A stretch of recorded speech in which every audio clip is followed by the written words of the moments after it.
राहुल गांधी ने फिर एक बार चुनावी व्यवस्था में गड़बड़ी का खुलासा करते हुए सीधे चुनाव आयोग और सिस्टम पर सवाल उठाए हैं। उन्होंने दावा किया है कि देश में वोट चोरी हो रही है और ये काम किसी गलती या चूक से नहीं बल्कि एक सॉफ्टवेयर, कॉल सेंटर और ऑटोमेटेड सिस्टम के जरिए पूरी योजना के साथ किया जा रहा है। राहुल गांधी ने प्रेस कॉन्फ्रेंस में सबूतों के साथ वोट डिलीट किए गए मतदाताओं को भी पेश किया और इसे लोकतंत्र के लिए खतरा बताया। लेकिन इस बार उनकी बातों से जो सबसे ज्यादा सुर्खियों में रहा है वो था उनका एक ट्वीट, जिसमें उन्होंने लिखा था कि देश के युवा, देश के स्टूडेंट और देश की जेन जी संविधान को बचाएंगे, लोकतंत्र की रक्षा करेंगे और वोट चोरी को रोकेंगे। राहुल गांधी का ये ट्वीट सिर्फ एक राजनीतिक बयान नहीं बल्कि आने वाले वक्त की आहट माना जा रहा है। इस ट्वीट ने न सिर्फ युवाओं के बीच हलचल मचाई बल्कि बीजेपी नेताओं को भी बेचैन कर दिया। अब सवाल ये है कि एक शब्द जेन जी से आखिर बीजेपी को तकलीफ क्यों हो रही है, क्योंकि जब राहुल गांधी जेन जी की बात करते हैं तो सीधे नेपाल की तस्वीर जहन में उभरती है, जहां जेन जी ने सिर्फ सवाल नहीं उठाए बल्कि पूरे राजनीतिक ढांचे को हिला कर रख दिया। वहां के प्रधानमंत्री और मंत्रियों को इस्तीफा देना पड़ा, संसद से लेकर सुप्रीम कोर्ट तक प्रदर्शनकारी घुस गए, सिस्टम को कटघरे में खड़ा कर दिया। ये वही जेन जी थी जिसे राजनीति में अनजान कहा जाता था, लेकिन उन्होंने ये साबित कर दिया कि अब वो सिर्फ रील बनाने वाली पीढ़ी नहीं बल्कि बदलाव लाने वाली ताकत है। तो क्या यही डर बीजेपी को सता रहा है? क्योंकि जैसे ही राहुल गांधी ने जेन जी का नाम लिया, बीजेपी नेताओं की लाइन लग गई बयान देने के लिए। कंगना रनौत से लेकर गिरिराज सिंह, प्रदीप भंडारी तक सभी ने राहुल गांधी पर तीखे हमले शुरू कर दिए।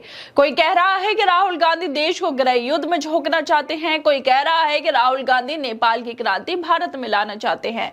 एक ट्वीट से इतना डर? क्या वाकई जेन जी एक शब्द नहीं सत्ता के लिए चेतावनी बन चुका है? बीजेपी प्रवक्ता प्रदीप भंडारी ने तो राहुल गांधी को भारतीय लोकतंत्र के लिए खतरा बता दिया और उन्हें एंटी इंडिया फोर्स का पोस्टर बॉय तक कह दिया। सवाल यह है कि अगर राहुल गांधी ने युवाओं से अपील की है तो डर बीजेपी को क्यों लग रहा है? क्या युवाओं से बात करना अब राष्ट्र विरोधी हो गया? गिरिराज सिंह जैसे नेता तो यहां तक कह गए कि राहुल गांधी अर्बन नक्सल बन गए हैं। अब सवाल यह है कि क्या वोट चोरी का मुद्दा उठाना अर्बन नक्सलवाद है? क्या संविधान की रक्षा की बात करना देशद्रोह है? और अगर राहुल गांधी का बयान इतना ही बेबुनियाद लगता था, बीजेपी वालों को उनका ट्वीट बेबुनियाद था, तो फिर बीजेपी के नेताओं को इतनी परेशानी क्यों हो रही है जेन जी सुनकर? इस सब के बीच असली सवाल यह है कि क्या भारत की सत्ता अब जेन जी से डरने लगी है? कि ये वही पीढ़ी है जो सत्ता के लिए सबसे बड़ा सिरदर्द बनने वाली है?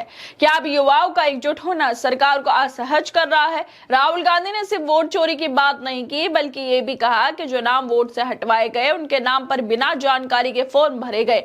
चुनाव आयोग को लेकर उन्होंने कहा कि बार बार कर्नाटक सीआईडी की चिट्ठियों के बावजूद कोई जवाब नहीं दिया गया। उन्होंने मुख्य चुनाव आयुक्त ज्ञानेश कुमार पर वोट चोरों की रक्षा का आरोप तक लगा दिया। तो क्या राहुल गांधी का सवाल उठाना गुनाह है या फिर सत्ता की परेशानी इसलिए है क्योंकि सवाल सिर्फ पुरानी पीढ़ी से नहीं जेन जी से आ रहे हैं? और इसी को लेकर जिस तरह से बीजेपी वालों में बेचैनी नजर आ रही है, उसको लेकर पत्रकार राकेश पाठक लिखते हैं कि जेन जी शब्द से तो बहुतों की नींद उड़ गई होगी। बाकी बहुत सारे जो बीजेपी के नेता है वो बेचैन हो गए। कंगना रनौत हो, गिरिराज सिंह हो, प्रदीप भंडारी हो, सबकी नींदें उड़ गई हैं। और इनके अलावा भी काफी सारे बीजेपी के नेता है जो राहुल गांधी के जेन जी वाले ट्वीट पर काफी परेशान है, हैरान है। डर का माहौल भी नजर आ रहा है क्योंकि जिस तरह से बयान सामने आ रहे हैं उससे साफ दिखता है कि बीजेपी वालों को क्या वाकई डर लगने लगा है जेन जी से। जेन जी यानी जनरेशन जी का नाम सुनते ही बीजेपी वालों को बेचैनी होने लगती है। खासकर राहुल गांधी के एक साधारण ट्वीट के बाद बीजेपी के कई नेता ऐसे विवादित बयान देने लगते हैं जो सीधे तौर पर उनकी बेचैनी और घबराहट को दर्शाती है। ये साफ है कि नेपाल की जनरेशन जी की सोच, उनकी बेबाकी और उनकी आवाज बीजेपी के लिए अब एक बड़ी चुनौती बन चुकी है। क्या अब सिर्फ एक शब्द जेन जी ही सत्ता की नींद उड़ाने के लिए काफी हो गया? बीजेपी केंद्रीय मंत्री गिरिराज सिंह ने कहा कि राहुल गांधी फ्रस्ट्रेशन में है, हताशा में है। मैंने पहले भी कहा था राहुल गांधी कभी नरेंद्र मोदी की नकल करेंगे, कभी जेन जी की बात करेंगे। राहुल भारत में अर्बन नक्सल के रूप में रिएक्ट करते हैं। भारत कभी राहुल गांधी जैसे अर्बन नक्सल को नहीं स्वीकार करेगा। राहुल गांधी भारत को गृह युद्ध में फंसाना चाहते हैं, कभी मुसलमानों को भड़काते हैं, कभी उल जलूल बातें करते हैं, कभी बांग्लादेश की बात करते हैं।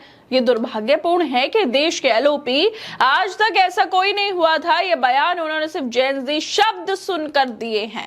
तो समझ में आता है कि इस शब्द से बीजेपी को कितनी दिक्कत होने लगी है, क्योंकि नेपाल में जो हुआ वो इसी पीढ़ी की देन थी और इसी वजह से शायद अर्बन नक्सल हो या फिर इसके अलावा पता नहीं क्या क्या विवादित बयान जो है बीजेपी वाले राहुल गांधी पर दिए जा रहे हैं, क्योंकि उन्होंने जेन ज़ी की बात की है।